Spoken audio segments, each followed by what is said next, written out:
Okay, good morning, everyone. My name is Frances Harrell. I'm the Senior Preservation Specialist at the Northeast Document Conservation Center. We also go by NEDCC. Neither of those is easier than the other, so I don't know why we need an acronym. But our website is nedcc.org, and we are a nonprofit conservation, digital reformatting, and preservation center in Massachusetts that offers services nationally. I'm based out of Savannah, Georgia at this point. So we do preservation education, so classes online and in person, and on-site consulting. And we also have labs that do actual conservation treatment and digital imaging and audio reformatting. So the NEH supports my job in decreasing part to offer sort of free preservation reference work, basically. So anyone in the country can get in touch with me through email or phone if you have like something really, it's something specific and weird, or a general topic that you need to find out more information on. And I can point you to resources. I can sometimes just answer your question over the phone. So if your question is, I have this giant thing and someone wants me to roll it, can I do that? Should I do that? What should I know? We can talk about it for the however long it takes us to come to a decision together, and that's part of my job. So if there are things in this presentation, there's going to be a lot I'm not going to talk about in this presentation because it's 1 hour long. So, but if you come up with collections care questions that you have, I'm here for the rest of the conference. I have my cards. I can, we can talk after the conference if there's something specific that you think of that I don't cover here. So, just to think about real quick what this what this topic really is, it seems a little vague to me when I was thinking about it and putting together the description. And as I said a little earlier when some of you were here, I cut this down from a much longer presentation because I thought it was important to talk about it at this conference, but it's kind of a big topic. So when the title says collections care in extreme conditions, what I really want to talk about is how to do environmental management from a little less than we usually do. So knowing more and doing less. And the corollary of this is knowing less, doing more, right? The less you know about your collections, the less you know about your environment, the more intervention that you'll be doing sort of pointlessly. Like, we all sort of have a vision in our minds given to us from like large institutions that the only way to do storage and the only way to do responsible stewardship and storage is like a big, cold, black box where everything's like almost frozen. And increasingly, like every week, every month, every year, we figure out in the preservation community that that's not the only way to do this. It's probably nowhere near the best way to do this. And most of our newest research is really pointing us towards something like this, like know more about your things and do less to them. Intervene surgically, like pick out high risk things and lower the risk for those things. But we don't necessarily ever need to be choosing an intervention that's going to be for all of our collections at the same time. Because all of our collections are different. The objects themselves are pretty different. They have different levels of risk. So this is kind of the organizing thought around this talk today is how do we learn more about, like, what do I need to know about my objects? And what do I need to know about my environment to put those two pieces together and find the right balance? It's a puzzle. It's not something that someone can hand you a guideline. Mainly because also all of you are working with mixed collections in a lot of, you have pottery, you have photographic materials, you have blueprints, you have all these mixed things that at the object level are physically very different.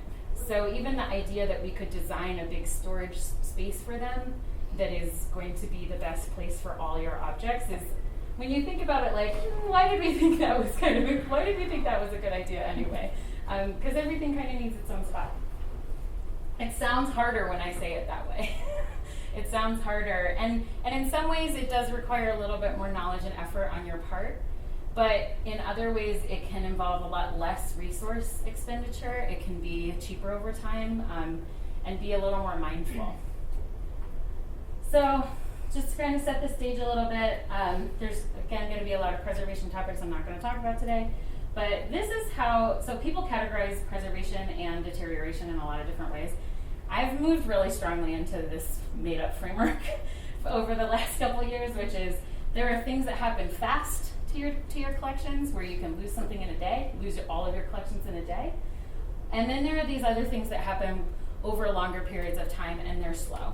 So when I'm thinking about how I want to design preservation interventions to prevent loss, to me it makes sense to look at the fast ones first. Like, I want to make sure that I can't lower the risk to zero ever, but maybe I can lower the risk for the fast losses. The one we're going to concentrate on today, because it's the one most affected by environment, is mold in the fast version. Mold tends to actually be the risk that you're worried most about, even when a fire or a flood happens, because wet objects are not actually a problem until they become moldy. So a lot of things come back to mold. And then there's the slower-ish processes. And I want to say ish because in some cases, some of these can go very quickly. But in a large part, they happen over a period of weeks, months, years, decades, or centuries. And the one that I'm going to concentrate on a little bit today is the natural aging piece. That's kind of a vague term, but it just means the normal chemical breakdown of an object. So everything we create, everything we are, everything that is aging all the time. It's going through normal chemical changes that we expect. But those chemical changes happen at different rates. And we can slow it, we can speed it up. And all of our objects kind of go through natural aging at different rates. So that's the one that we're going to look at a little bit closer today. A lot of the interventions for both mold and natural aging come down to controlling an indoor environment, creating a storage space for your objects that protects them from the elements. Generally, this means making them colder and drier. In some regions, like the one where we are, it involves making them colder and wetter, but dealing with trying to find a good humidity for our collections. Doing these large interventions, it's expensive. You use a lot of natural and human resources. We know that cooling is damaging to the environment in a lot of ways, not just the energy usage, but a lot of the chemicals that are used in HVAC systems. And we also know that overly managing indoor environments is definitely a driver of climate change. So how can we start to think about caring for our collections as well as possible, because that's our job as stewards, while at the same time minimizing the harmful effects and the cost of doing those interventions, as a way of thinking about ourselves as broader stewards, that we have our specific collections to take care of, but our collections don't matter if we're sacrificing our environment to care for our collections. So for me, that comes down to know more, do less. So the first step of knowing more and doing less is knowing more about your collections. Getting really deep into the objectness, the physicalness of your collections. When I walk into a collection and when I ask you about your collections, I love that people answer me back with like really rich stories and all of their provenance and how these things were brought together in their communities. And then I have to tell them sadly at the end, like, I just meant like, what's it made of? I love that you told me that, but can you tell me what it's made of? Because I'm doing preservation consulting, so the thing that matters the most for how something breaks down is, what is it? What is it physically at its smallest level? So just to run through some things that, so this isn't like so heady and is a little bit practical. There are things that I'm looking for when I walk into a collection that I know, like, that one's harder to take care of, this one's easier to take care of. So when I'm looking at paper, the ones that I'm looking out for, big things, because they're just harder to take care of. They tear more, we don't have good boxes for them. So I always want to keep an eye out for like oversized things. They're usually they're usually exposed to the elements more because we keep them in frames and we don't put them away nicely. Is it a photo process? Because I know that's chemically more complicated than a print, than like a lithograph. And then especially vellum or parchment things, so anything made of animal skin. Sometimes, you're looking at a bound volume or you're looking at a page and it looks like beautiful paper and you look a little bit closer and you're like, nope, that's vellum. And that's a lot more susceptible to environmental damage than regular cotton or linen rag. So I'm looking for a quick identifying and risk assessment. This one's harder, easier, harder, okay. And I go through and do that with like every kind of format. So these are limp parchment bound volumes. I'm automatically looking at them because of the parchment, because that makes them way more susceptible to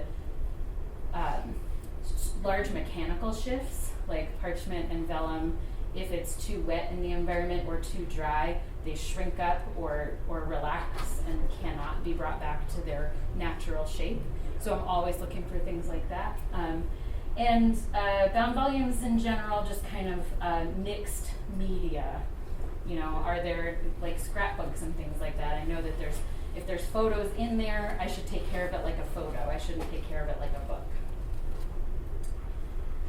Photo prints come in a lot of different processes. The one on the left is an albumin print, and the one on the right is kind of your average color pigment process from like the 60s and 70s.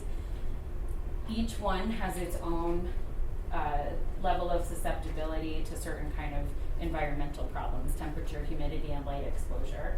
So kind of looking a little more closely, not just saying, all of these 27 boxes are photos. Think about what kinds of photos are they? What era were they made? You don't have to become a photo conservator and I'm certainly not, to be able to make some assumptions, especially based around time period, that we know certain technologies were in use at certain time periods. So starting to get a little more specific with how you understand your formats and what their risks are. With plastics and other kind of non-paper supports, they have different kinds of risks. Tin types, daguerreotypes. We tend to categorize these all as photographic materials. But then when you want to go that extra step, actually that's on a little sheet of oxidized metal. And what does that mean for how I need to take care of it rather than the one that's on paper? Same with motion picture film and recorded sound. There were different processes, although film, if you're working with it, was much more standardized. It tends to be the easiest. Antique audio, I know there are some collections, especially oral history collections, that I know a lot of tribal organizations are taking care of that run the gamut of antique audio, and they each have their own kind of specific environmental risks, natural aging risks. And then more modern AV formats also have their own specific format-based risks. Magnetic media, if you have quarter-inch open reel tape or any kind of magnetic media like that, that's actually right at the top of our list of what we want to help you deal with first, because the environmental risks, the degradation risks are really high on top of some of the other obsolescence and technology risks. Even more modern formats, optical media, DVDs, CDs.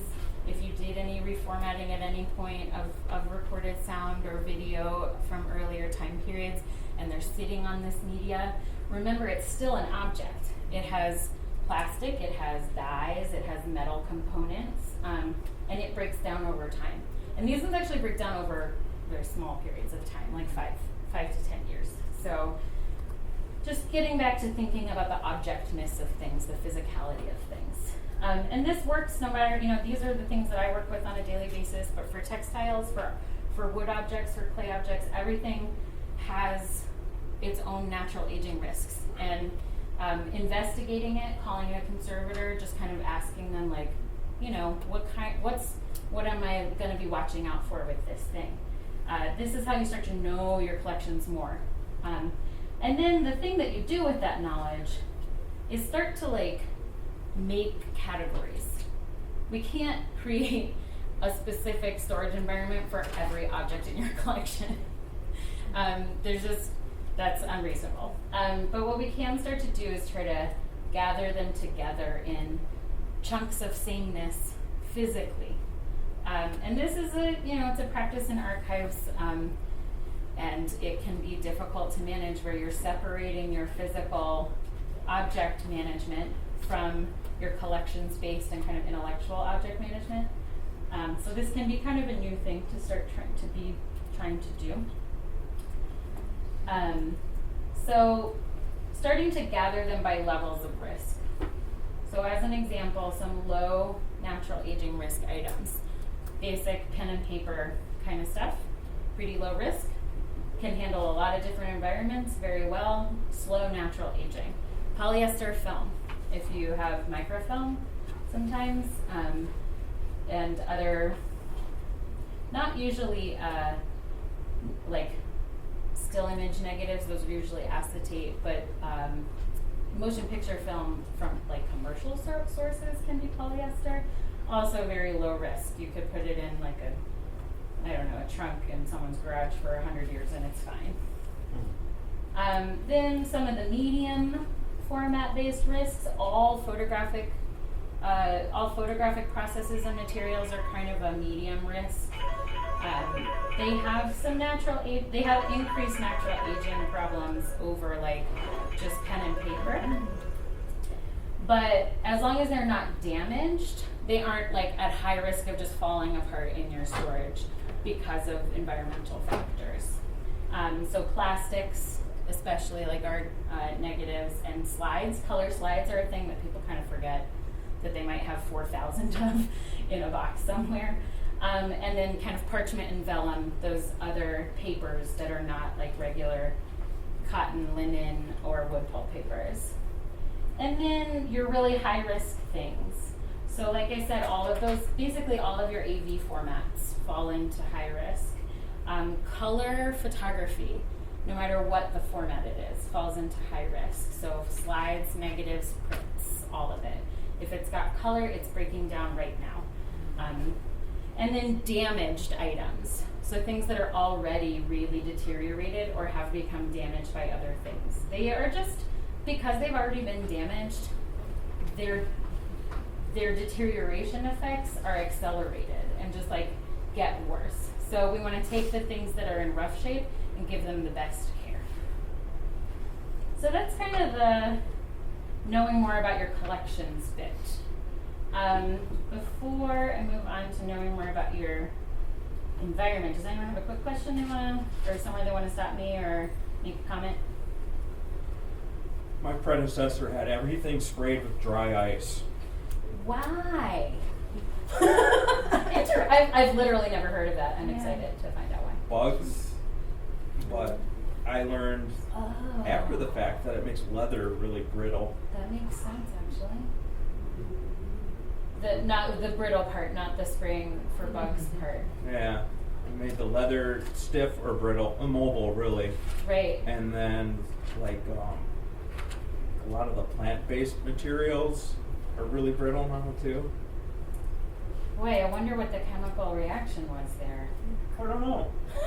But I was glad I found the documentation. Yeah, to find out what it was. Because we were doing we had to do a collections. It's a really simple word, but I can't remember now. It's certainly like a survey. An assessment? Yeah, an assessment. Yeah. I had to do a collections assessment, and I'm like, everything is damaged. And everything's stiff and really brittle. What happened? And they're like, well, it used to be in a pole barn. I don't think that was it. And then I found this paperwork and a receipt, and he paid someone to spray everything with CO2, dry ice. So, like, in my knowing your collections framework, I would just automatically take all of those into, like, that puts them in my high risk bucket because I know that they've been, like, dramatically damaged in their history, and I'm going to try to, like, make choices based on that history rather than across everything. Hopefully, was it everything? Or just... Yeah, it just, like, set everything out on a table and sprayed everything. It's like, I don't know if this was best practices, I don't think. I've never heard of it, honestly. Okay, so the next step is knowing more about your storage environment. There's really like four aspects of a storage environment. And I'm really going to focus on temperature and relative humidity now, also simply because we don't have enough time to work through all of it. But light exposure and air quality are also things that we're looking at when I'm trying to assess a storage situation. The real issue with temperature, we'll start with temperature and then go through humidity. And when people say climate-controlled storage, these are the things that they're talking. They're mostly talking about the intersection of temperature and relative humidity inside a sealed storage box or room. And like I said at the beginning, I don't believe at all that that is the only or even necessarily most appropriate way to handle this. There are a lot of storage environments that can be supportive, but you never want to be looking at a storage environment without considering these 4 things. So with temperature, like I said, at the chemical level is where I'm thinking, how is this breaking down at the chemical level for natural aging? That's where temperature comes into play. The higher the temperature, the faster those chemical reactions go, the faster the aging. That's just sort of like one of those thermodynamics laws. We just gotta obey it. High temperature in conjunction with high humidity encourages mold growth. And then there are actually some very specific problems that happen with color film and color processing. High temperatures, it is the natural aging, but it ages, every pigment ages at a different rate. So what you actually see is not just fading related to light, it's color shifting so that things will start to look all pink because the blue and the yellows are dead first. So that's kind of it's a type of natural aging, but it's actually very quick. It's one of those that's like a really fast process. And then humidity actually tends to be more important for specifically mold. So remember, that's like one of the things that I want to talk about today that can wipe out collections very quickly, because a large scale mold outbreak is not rare in places with humidity issues. And it can destroy, stain, permanently damage, and permanently alter collections of all types. Textiles, any wooden objects are susceptible to this as well as all the paper, photo, everything. AV materials are even more susceptible to molds than paper and books. So this tends to be the most. It took me a while to really understand relative humidity in the collection space because it's the most complicated and is also the most important. So you're like, I have to work hardest on this part. So when we say humidity, I really mean relative humidity. It is, another one of those thermodynamics things. The warmer the air is, the more water it can hold. So when we're saying relative humidity, it's a fraction. And I have a couple more slides to help you think about it. It's the percentage of possible water that could be held in the air, it's not a hard number. Sorry, I'm not actually explaining that very well, but the pictures help. So it really has to do with the dew point, which is the point at which it starts raining in a room, where there's so much water in a room that it has to condense into the air because the temperature isn't increasing. So if you look at this, I shamelessly stole these slides from the Image Permanence Institute, so I'll just give them that verbal credit here. So these are the same boxes. This is what happens if we don't take any water out, but we drop the temperature. It starts at a 40% relative humidity, which for collections is A+. And then you drop the temperature just 20 degrees, and that's at 80%. That's already getting into mold area. Drop it to 43, and that's 100% of the water the air can hold. So if you drop it 1 degree, it's raining. This is actually what happens in the eastern U.S. in the fall, and a lot of people have mold blooms in September and October when they're not expecting that. July and August, everyone's like, oh, it's so hot and humid, this should be when the mold is growing. But what actually has to happen is that the atmospheric temperature starts to drop, but all of that water from the summer is still in the air. So as the temperature drops, the relative humidity is spiking into like the 90s. So that's kind of that tends to be our highest risk time for like basement mold, just like mold in everything. Another way to see it is kind of the reverse. Start at a low temperature with 100% of water, that's just a cup of water, and start to increase the temperature without increasing the water, and you can see the humidity gets lower and lower. This is what happens when we're heating buildings in the winter time. And that's why indoor air in the winter time is the driest, because we're not adding water into it. We're taking cold air that's actually usually pretty high in relative humidity outside if it's cold, and heating it up so that the relative humidity drops. What is available to your storage inside, though, is the air outside. So all of your climate management, all of your environmental management has to be localized to your region, because we are not all dealing with the same outside air. We know that, right? So humidifying, dehumidifying, cooling, and heating, these are all mitigations. They're changes you're making to the outside air. So not only do you need to understand your inside air, you need to understand your outside air. So when we're looking at high relative humidity, we start to see mechanical changes in paper. We also see mechanical changes in plastics, in emulsion on photographs, glues, the glues and adhesives that are used in your materials. Animal glues react differently than vegetable glues to the available water. That's also what drives pest infestation, having warm, wet places. Bugs really like that. And then our biggest, fastest risk is mold. We probably talk about mold a lot in most conversations I have with people. So it can always be expected in high humidity areas.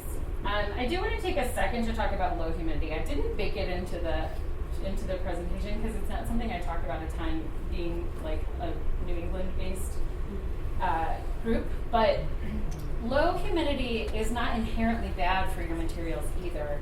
If, it's the context of creation that matters.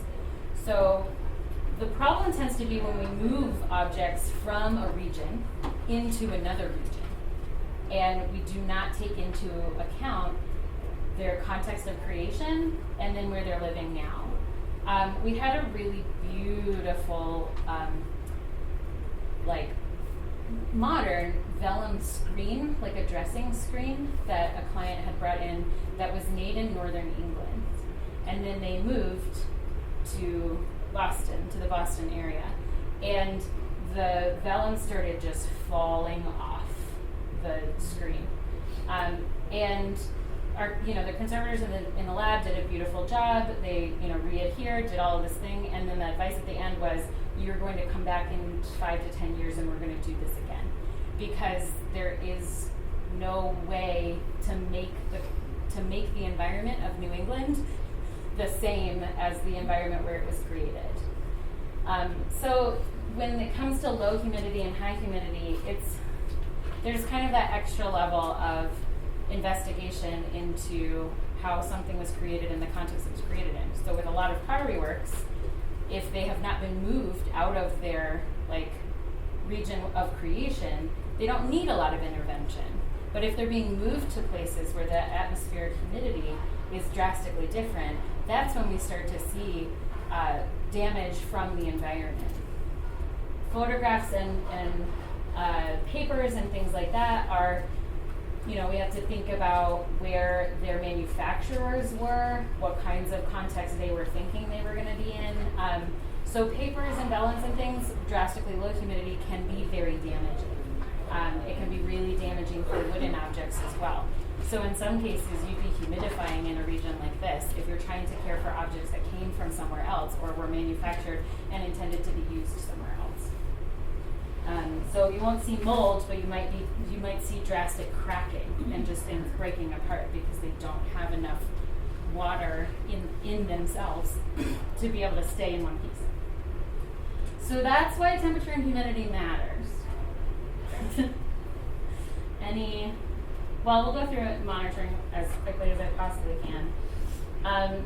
So this is where it comes to knowing more about your environment.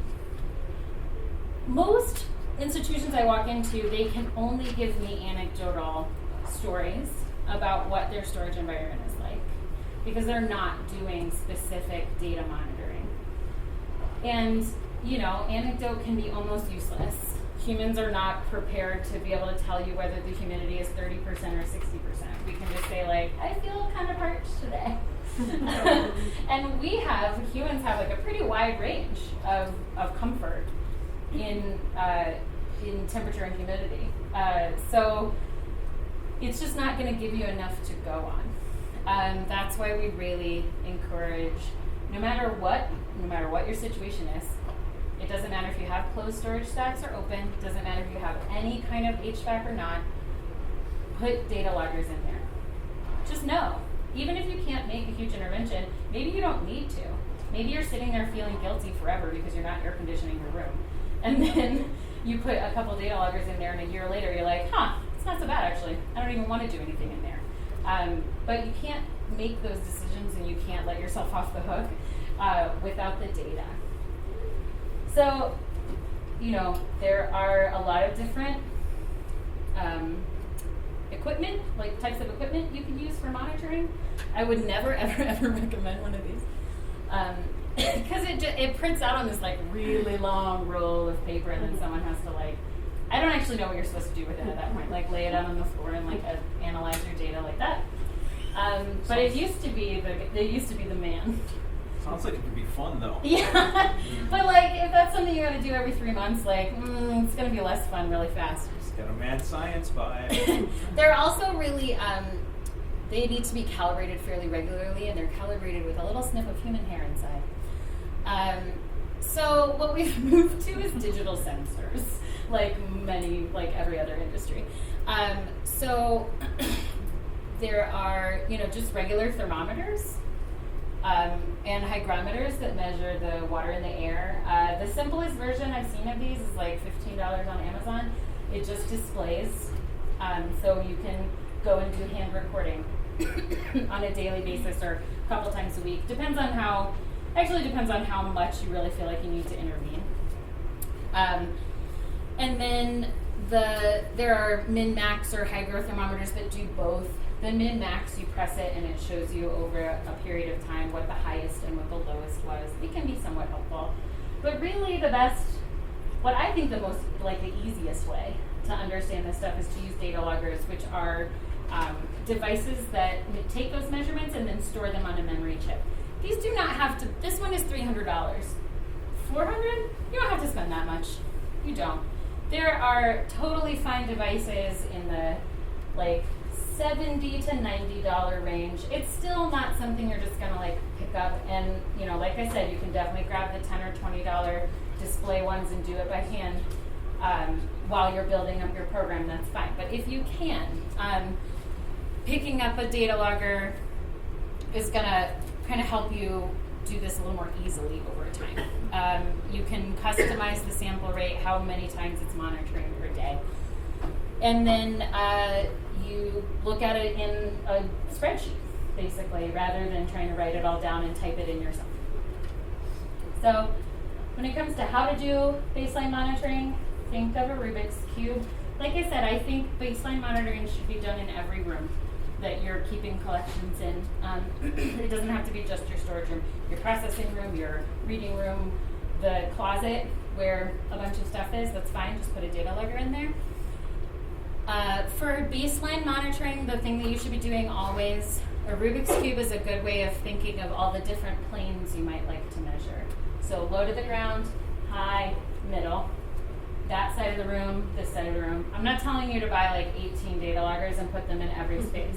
What I am saying is in a space that's, if I was in this room and it was full of stacks, I'd probably want 3, because the environment in that corner isn't necessarily the environment over here.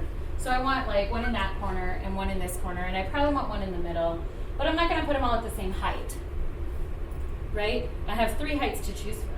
So I'm gonna put that one kind of high, this one kind of low, and this one over here will be sort of middle. So just think about, distribution. It's not every point at every room. It's If I only wanted to put 2 in here, or I could only get 2, one would be high, one would be low. And they'd be on different parts of the room. So I would just distribute them in a way that it's giving me a little more information.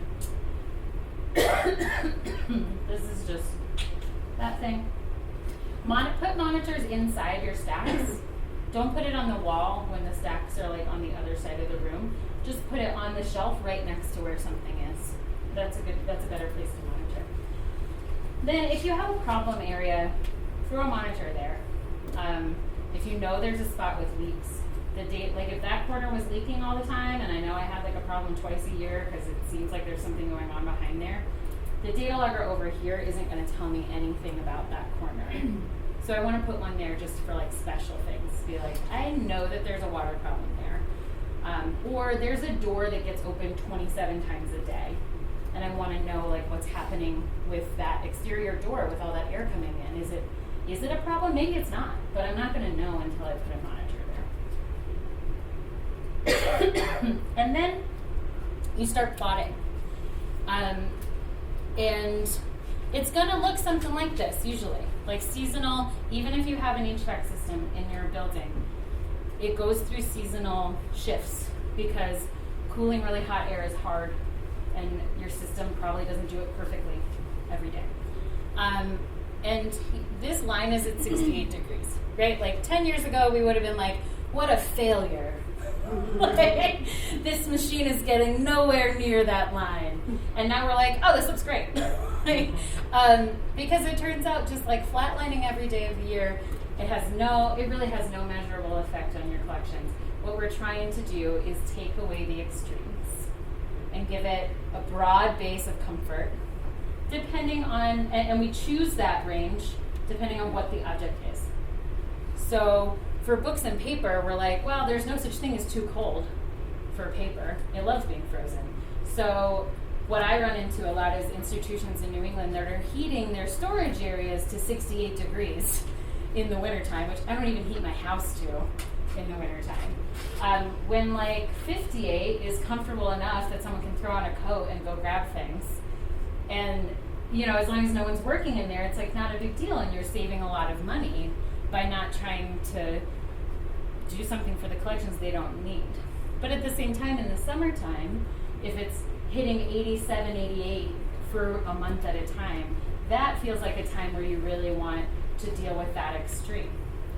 For those higher risk things like the color photography and our negatives and damaged and AV things, my range would be a lot lower. I would still have a range, but it wouldn't be the same range as for paper. And we'll come back around to sort of how you might think about organizing these things.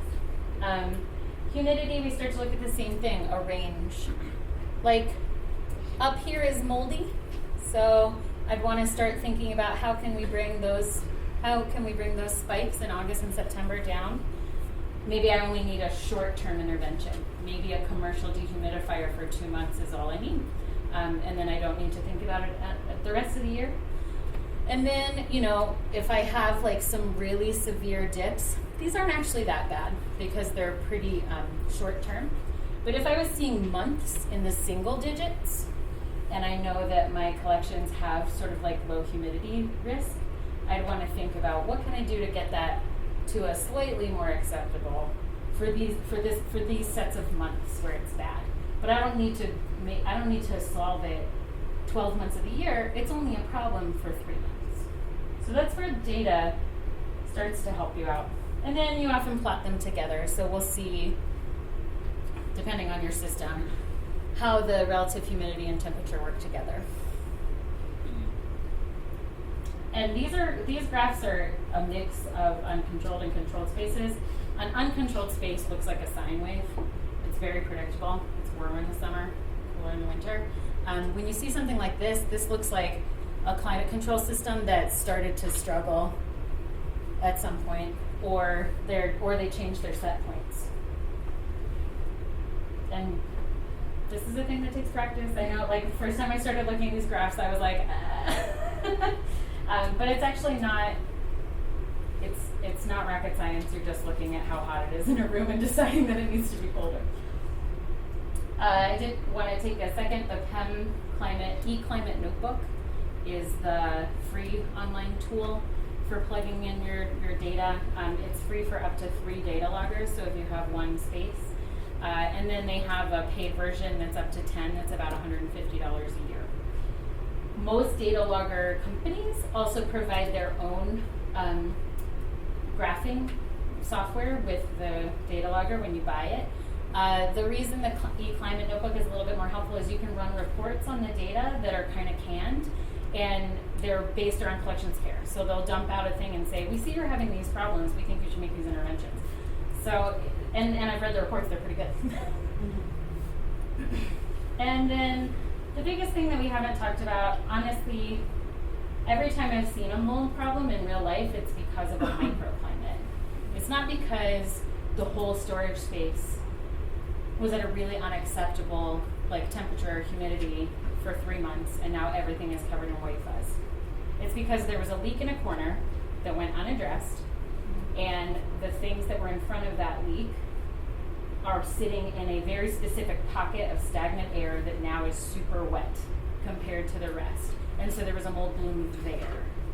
I saw one recently where it was really just some old volumes in a closed, in a shelving unit that had a closed back.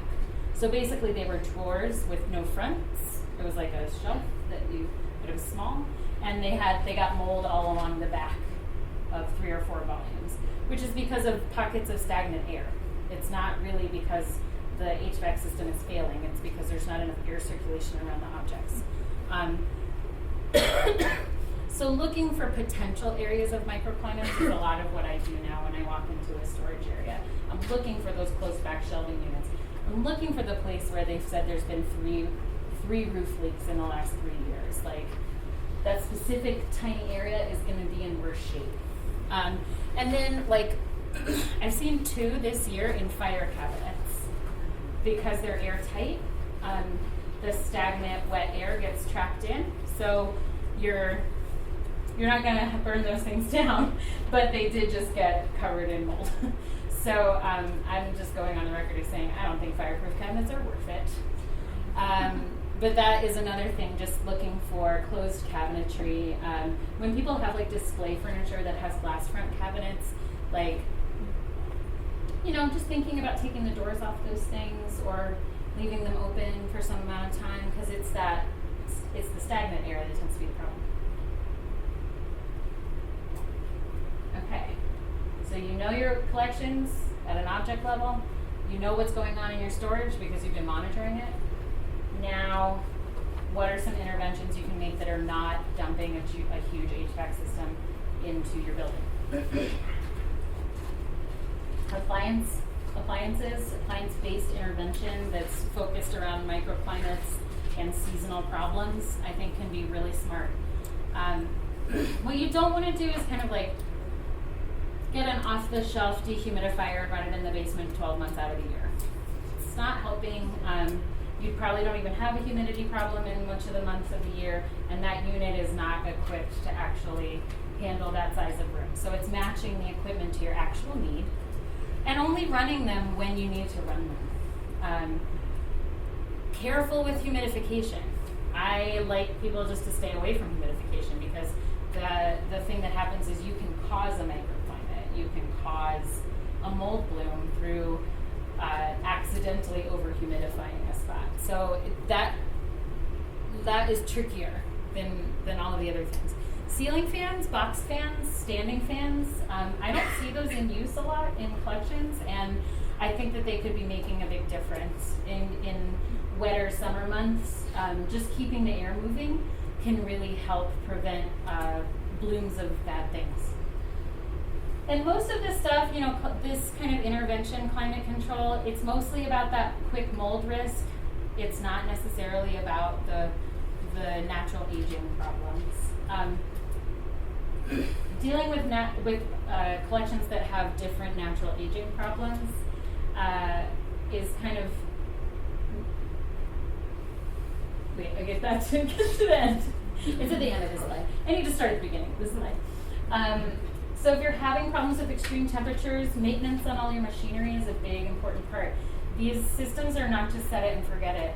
They're a complex technical piece of your building that needs like experts, really, like that's what facilities people do. That's what they know how to do is get performance out of a machine over time.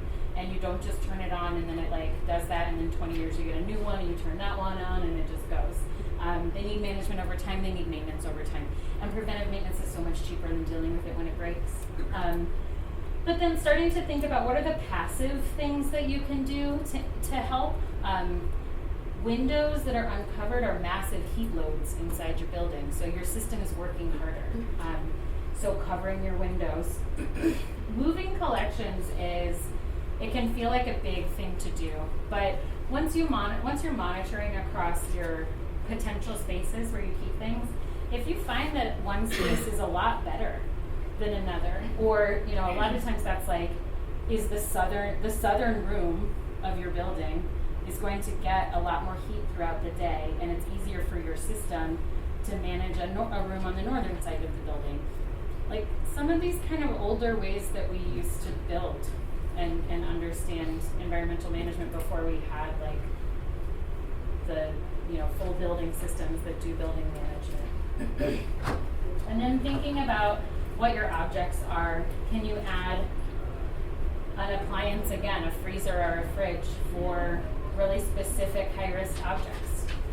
That's what a lot of people do for nitrate negatives, but because they're a fire risk as well. But for your color slides, a regular like consumer refrigerator or frost-free freezer automatically makes them a lot better, and you don't have to have like a big walk-in. And it depends on what the value of those collections are as well. With relative humidity, you can definitely look at the humidity load. Plants really close to your building actually increase the humidity load on your building. So the farther away you can keep landscaping from your building, the better it breathes and the less water is coming into the building. If you're storing in basements, think about, that's just a box that you sunk into a bunch of water. Like soil around the basement is usually very wet, and so there's no way for the basement to breathe. That's why we like to see things up in the building. Stagnant air pockets, that is a humidity problem. If you can find, if there's a way to do this, you can add a dehumidifier in problem months. But like I said, like that takes a little bit of thought about finding the right model for the size of the room, being able to kind of seal it off so that you're not trying, if you have an open room to the rest of your building, putting a dehumidifier isn't necessarily going to help in there because it's just going to keep cycling air through. So approaching that thoughtfully. They make a little heat too. Yeah, it's also, you should have the ones that that try to find one that you can drain into a system somewhere, because if you forget to dump out the thing, you're like suddenly looking at a mold or a flood risk as well.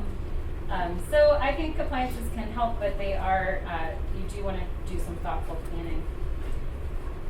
Boxing and shelving tightly. Boxes help buffer, but the biggest thing that helps collections buffer themselves is by tightly shelving them on a shelf. They become one large object. When you put a bunch of small objects very close together and their boxes are nice and tight, they become one big object, so the things at the center are not actually exposed to the air around it. So think of this as a climate intervention. And filling up your boxes well. Making sure they all have lids. Thinking about where you can put collections based on what the environment is in one space and what the risks are. So if I have all my color photography and I know that there's one room that consistently runs 10 degrees cooler than another, like, I know it's a pain, but you automatically make the stewardship of that object better if you are able to match the higher risk formats to the more supportive environment. And then, match the okay objects in an okay storage space. So, just as a little wrap up, assess and then make a plan First of all, I loved your story because you actually looked at your objects and saw that they were damaged. I feel like I talk to a lot of people who are afraid that their objects are damaged in ways that they can't observe. And realistically, you can see damage. Look at your collections, see if they're actually having a problem. And at this point, I've walked into enough institutions and looked at collections that I feel like I can say with confidence 99% of the problems I see in a collection are from before they were in stewardship. Like, they came to you damaged. You can't undamage them from before, but as soon as someone started caring about them and put them in a space dedicated for them, that damage has mostly stopped because it was through negligence and like not caring is where a lot of the damage comes from. So for the most part, I don't think, I mean, you know, I've seen things where objects are placed right under a skylight and no one really like thought about that. And that's a way where some damage can happen really quickly. But if you have things boxed in storage, you labeled them, you care about them, you are even making decisions on them, like they're probably not breaking down in a really like crazy rate that you need to be very anxious about. So assess them, see if they actually are damaged, and what is the damage from? Do you know that it came to you like that? Okay, now what? How do you want to house it so that it doesn't get worse? Which of your objects are most at risk? Which of your spaces are worse? Which ones are better? And an important one I also want to mention is how long collections are in certain spaces. Your digitization lab, or you know, if things are going off-site for a year or something, it's not as important that those short-term spaces are the perfect storage environment, because that's not where they really live permanently. So you can be a little more relaxed about short-term spaces. And then starting to think, you know, what is your plan? Are you looking at rehousing, relocating, changing the environment in selective ways, looking for microclimates and intervening there? And these are the things I wanted you to think about before you go. So while that's up there, we have like 5 more minutes. Thank you all for being here. I know there's like a lot of information and I feel like I just talked to you for an hour. But does anyone have any questions or anything they want to clarify in the next 5 minutes? Yes? This is not actually a question, but Cool. it was a discussion that you were talking about moving it from one environment to the other, the home screen. We had bottle totems and some wood carvings that were carved in Southeast Alaska, which is a temperate rainforest, and then were moved away. They wouldn't stand up in the lower 48. They recently came back, and the person who donated them to our collection was like, oh, they actually stand for the first time because of the humidity. The humidity. Yeah. And I don't know where the sign-in sheet went, but it's right here. I don't think any of these guys got it. I have a question. Yeah. On the data loggers, what's the standard for how long should you let that go before you go make a decision to start assessing, well, do I need to change this or change 1 that? year. Or 1 We year? want to do a full annual cycle of monitoring before making any changes, because the atmospheric conditions, your outside climate environment is the biggest factor of what's happening inside your building. So you want to get through both the shoulder seasons and then the extreme seasons of winter and summer, so that you can actually kind of track what's normal throughout the year. How frequently do you suggest taking the measurements in the data logger? So with a data logger, you can kind of do as much as you want. They have a memory that maxes out, but most of them would max out if you had it measuring every second for like a year. I usually have set them at like twice a day. I know colleagues though that really want to take an overnight measurement too, which I think is important depending on your building patterns. So yeah, I could see every 6 hours being a very good, like you get a picture of every kind of phase of the day. But again, those short-term deviations, I mean a deviation between of something over 6 hours like is not actually very important for your collections. It's like we're looking kind of at ranges of like a month. What does it feel for a month of time? So, but it's a little up to you.